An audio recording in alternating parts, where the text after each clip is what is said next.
Well, a pivotal moment in my life was when my best friend saved my life. My best friend, his name was Kenny. And it's crazy to say that he saved my life, but he was also my partner in crime. See, I talk about all the positive things and doing right, but as a youth, I had the same thoughts to try to get a little money out here in the streets. He was murdered one day out in the streets, and he was murdered over, we from Chicago, somebody threw up the 5 and he threw up the rakes, and then the guy dropped the rakes and he dropped the 5 and the guy pulled out a gun, and he was too much of a stand-up guy to run. And he got a lucky shot with a .22 and shot him right in the heart from across the street. Now, when that happened, I was trying to decide, man, we got to go back. We got to do something about this. Me being somewhat of a thinker was like, so what happens if I kill this man and I get caught? Or what happens if this man shoots me? That was the point in life where I kind of decided that I didn't really want to be out in the streets like that. I didn't want to die. I didn't want to kill nobody. And, I could see the road. I knew a lot of people that had died already, associates, but they were, them was just associates. This was my best friend. And that was the moment when I started, looking at life different, start trying to do different things, start worrying about school, not really worrying about coming home from school and trying to be on 79th Street, trying to catch a case, So, yeah, it takes moments in life that can help you make choices. And some people don't make the right choice. You see what happened? Things happen and people get in deeper. I think I made the right choice by not getting in deep, because it's a chance I might not be here today. Or I could have wasted a lot of my time in one of them penitentiaries, or I could be dead, because it only gets deeper once you go into the gunplay and what have you. My best friend, it was a terrible moment and a terrible way to learn, but he saved my life because I was kind of looking for something else. And he helped me choose this instead of what I was trying to choose. Growing up for me, it was kind of strange because I didn't come up in a 2-parent household, but it was almost like I did come up in a 2-parent household.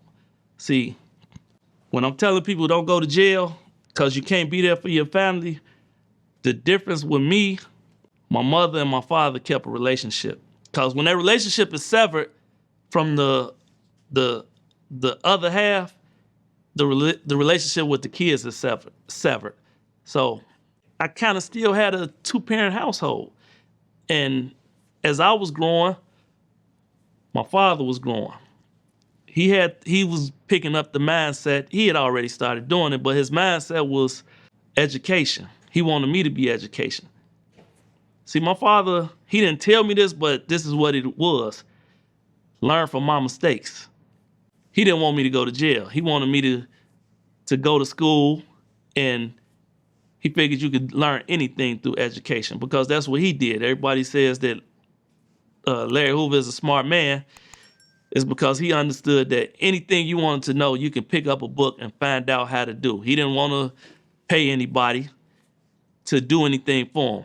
You can pick it up. It's in the book. You can learn how it works. And my mother, she was a strong woman to deal with me. She worked businesses. She had her own businesses, and she was on my back about going back and forth to school. See, people tell me about how they ditched school and hung out and did this and that. I couldn't do that. My mother wasn't having it. And I wanted to go to public school. My father knew what was there. He made sure that I stayed at the Catholic schools because he knew that it would be a better environment for me.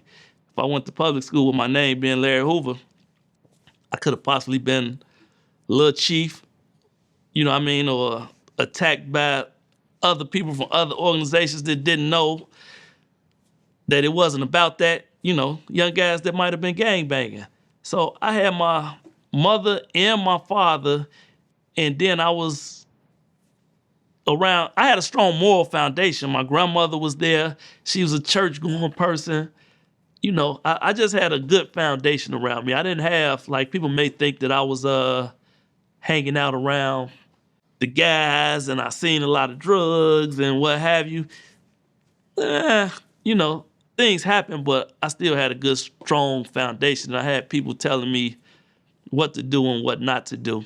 Even though they tried to point me, like I said, before my best friend left us, I was trying, but I still had the right people around trying to guide me, guide me to the right places. They go to college. If you want to have a business, you need to know how to run a business. I had my uncles. So a lot of my father's friends was considered my uncles. And I had a lot of strong, influential men, even though some of them were in the streets, they wasn't gonna have me in the streets. Nah, you don't do that. You're not gonna take part in none of this. Being Larry Hoover Jr., it comes with a lot. Most people think that the world is handed to me on a silver platter because they just look at it from your name is the biggest gangster in the world. I don't care what you are, your name is, and you can use it in any way you want to use it. And mainly they thinking of bullying people and crime, but with this name, it comes with the fact of when you stop by the police, you're a criminal even if you're not a criminal. just off namesake, along with being a black man in America, at least a black boy, because I really don't go through that too much in life right now. Coming up and going to see my father in the jail, living like a zoo my whole life. I've grown up in the jails. I've been going to the jails ever since I was born. I've been carried in the jails. I walked in the jails. I've flown and driven to the jails, from going with my mother to even going on my own. Like, jail has been a part of my life, and I've never been arrested. Yeah, just seeing my father and walking away, he knows how to deal with it because it's been his life. But it's painful every time you walk away and you got to say bye.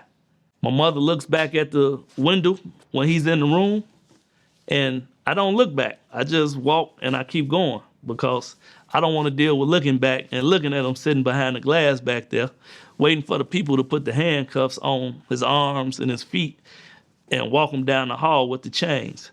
The pain of seeing my mother fight for my father to come home for all these years. The pain of seeing how, and I feel it myself, but seeing how she feels when he goes to a parole hearing and they say that he made his bed, he need to lay in it, and this is a world where we supposed to have redemption. Like, what's the point of having a penal system if it's supposed to be to reform you, and they feel like there's no reform being done? Like, it's just rough. The fact of everybody wanting to be around you to legitimize their gangster when I'm not even trying to do nothing gangster. I'm really trying to tell people to not be gangster. If you go be gangster about working hard to provide for your family. Be gangster about making changes in our community. Be gangster about just being standing up men and women. Like, my gangster don't have nothing to do with going back and forth with other people that look like me, even people that don't look like me. Like, it don't have nothing to do with unnecessary conflict. I'll put it that way. Just to be clear, when I say gangster, I want people to be gangster in a legitimate way. Standing strong and firm on your beliefs, that's gangster, and not your negative beliefs. As far as the burden of living with the name of being Larry Hoover Jr., it's rough because I'm living in the shadow of Larry Hoover Sr. So the thought is, what is Larry Hoover Jr. doing? I live with the burden of my father is great, I should be great. And whether I do something that's good or not, like, my father's proud of me that I've made it this far. I haven't been to jail. I've supported my family. Like, that I have a college diploma, a college degree. It doesn't necessarily feel like enough. Even though we have our own personal business, but it's not a $1 billion business coming up under the banner of Larry Hoover. It doesn't feel like enough. So the burden weighs on me. I don't know how I can be satisfied with doing okay when I feel like I need to do great because I'm Larry Hoover. With feeling the need to be great and following the shadows of Larry Hoover Sr., I'm striving to be great by using prison reform with fighting for the people that's been in a bad situation. But even with fighting for prison reform, I have paradigm shift, which is the changing of your mindset. And the real thing is, I want people to know that it's not a rite of passage to go to jail. I don't want anybody to go to jail. I want us to not need prison reform. So if your mind is strong and you believe in doing the right things, you won't go to jail. So that's the thing. It's not a rite of passage. People think it's cool and think that it's okay to go to jail. It's just something that happens in our community. And I want people to understand you should never go to jail. You won't have to fight to get out. We won't need prison reform to fight for you being wrongly sentenced or overly sentenced or locked away for the rest of your life. I'm gonna tell a quick little story so you can understand the mindset of where I'm going with this. I have a friend of mine, and he was in jail. He was one that his mind hadn't changed, and he was still under the idea that crime was what was gonna get him ahead. And he called home, and he was calling his father. He said, Dad, I need some money. I'm trying to fight this case. I'm trying to fight to get out of here. And his father told him, if you fight not to go to jail, you won't have to fight to get out of jail, and hung up the phone on him. And that's the goal. We should fight not to go to jail. We should fight to stay out here in the world, and then we don't have to fight to get out of jail, which causes the need for prison reform because we don't fight not to go to jail. We wind up fighting to get out of jail. I'm Larry Hoover Jr., and you're checking out 24/7 HH.